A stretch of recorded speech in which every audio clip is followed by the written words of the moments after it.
Hello everyone, this is ChakaWhat here, and today I'm going to be presenting to you my top 10 saddest moments of the Elder Scrolls. This list was suggested to me by GoBroGamer, so thanks for watching my videos, dude. Up in number 10 I have chosen The Secrets of the Skull from Dragonborn. During the quest, The Gardener of Man, Hermaeus Mora sent the Dragonborn to learn the secrets of the skull from Storn Cragstrider. In order to further the Dragonborn's quest, he agreed to give Hermaeus exactly what he wanted, and began to read the black book given to him by the Dragonborn. However, as he flipped through the pages, tentacles shot out from the bindings and pierced the shaman's brain, sucking the secrets directly from his mind. Freya was only able to watch as her father died before her eyes, and the Dragonborn was left with a sense of loss and betrayal. 9. The Failed Incarnates from Morrowind. In the northern ashlands of Vardenfell there is the Cavern of the Incarnate, a holy place dedicated to Azura. It may only be entered during dawn and dusk. During their sacred quest, the Nerevarine traveled there to claim the statue of Moon and Star, essential to their cause. However, with the caverns they were greeted with a shocking discovery. They were not the only incarnate of Nerevar. There were in fact 6 failed Nerevarines before them across the centuries. Each of them had a story, each of them had a failure, and each of them haunted the cavern. 8. Johto Red Guard. After the Archmage of Stros-M'Kai, Jagandvir, turned Cyrus the Restless into a gremlin, he was forced to seek out someone who knew how to reverse the spell. Deep in the dungeons, he found the Khajiit, Johto, who after some strained communications was able to assist Cyrus. He then offered some incredibly useful information, informing Cyrus about the friendship he had established with the pirate sister, Izara. However, before Johto ever got a taste of freedom or any reward for his noble actions, he was shot and killed in his cell by the assassin Dram. 7. Cicero's Journals from Skyrim. They are a series of 5 autobiographical writings by the Keeper, Cicero. The first starting from the beginning of his career as an assassin in the Dark Brotherhood, and the growing bonds with his family in the haunted Shadenhall Sanctuary. As his tale goes on, the Brotherhood begins to deteriorate. Through Cicero's eyes we learn of the deadly trouble in Breville with the Night Mother's crypt and the current listener at the time, Alcéne Dupree. Cicero and his family members worked at saving the Night Mother's body, but the listener died in the process. Cicero is named Keeper and granted one final contract, a jester. Afterwards, the few remaining of Cicero's family also die off, and he begins to obsess over the laughter of the jester. The journals show the descent into total insanity, and it is almost hard to read at times. 6. Vengeance from Daggerfall. Years after the death of King Lysandas, he rose from his grave with an army of the dead to haunt the city of Daggerfall, crying out, "Vengeance!" He and his soldiers wreaked havoc on the streets, battling the agent of Uriel Septim on their missions. While frightening and a nuisance, one can only feel sympathy for the king. Uriel Septim himself said that Lysandas was just and a loyal thrall, and now he has been reduced to a mindless, violent ghost terrorizing the innocent people he once ruled. 5. The Mentor Leaves from Morrowind. At the beginning of the quest, Mira Milo in the Lost Prophecies, the Nerevarine reported to Caius Cosades in Balmora. Caius informed them that for various reasons he was being recalled to the Imperial City, leaving them as head of the Blades in Morrowind.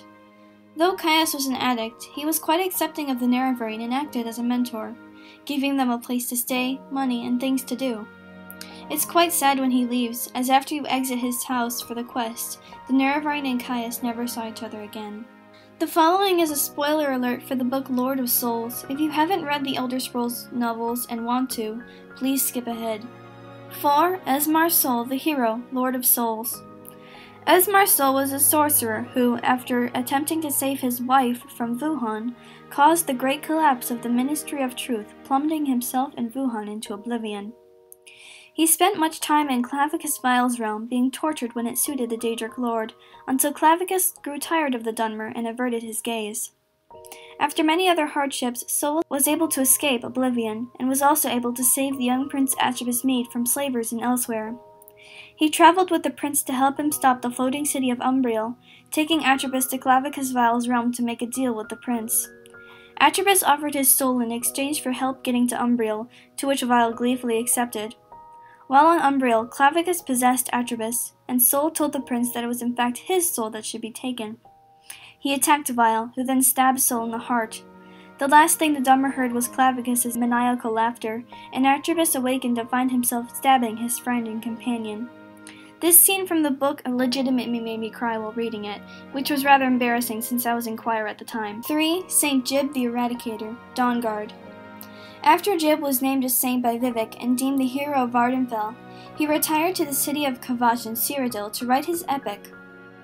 However, when ChakaWhat was under siege from the forces of Oblivion, he was soul-trapped by Daedra and sent to the Soul Cairn, unknowing of his situation and constantly tortured by the inability to write. The first anyone saw of Jib was his kind face greeting the Nerevarine, waking them from their vision with Azura. From personal experience, when I saw him in the Soul Cairn, I was genuinely heartbroken. I was teary-eyed and kept clicking each dialogue option. Though this quest was long, I made sure I completed it because Jib deserved much, much more than this for an eternity for what the hero he is. 2. Applewatch, from Oblivion. During the quest, following a lead, after the hero of ChakaWhat discovered the true identity of the traitor within the Brotherhood, they made their way to the farm, Applewatch, where they were supposed to meet Lucien Lachance. However, they were instead greeted with a grotesque sight. The members of the Black Hand standing proudly in front of the hanging, mutilated corpse of Lucien Lachance. Lachance was the first person the hero met from the Dark Brotherhood and was the one who brought them into the family. When I first saw this, I thought I was going to cry. And I was right. What makes it even worse is how smug all the Black Hand members are, and how there's no way of telling them your findings. And for number 1, I have chosen the Grey March, from the Shivering Isles. Throughout the main questline of the Shivering Isles, the hero of ChakaWhat had many insane interactions with the Prince of Madness, each full of derailing conversations, threats, compliments, frequent uses of the word mortal, and much more. However, just before the Grey March, the hero has their last conversation with the Mad God. The god is worried, sad, and making perfect sense. Not only that, but he frets over all the beautiful things he has created in the Isles that are just to be destroyed. After Sheogorath leaves the land to become his polar opposite Jiggalag, the hero is still forced to venture on, fighting the forces of order in the gradually shattering beauty of the Isles. I hope you've enjoyed my list and found it helpful, and remember to like and subscribe. Bye!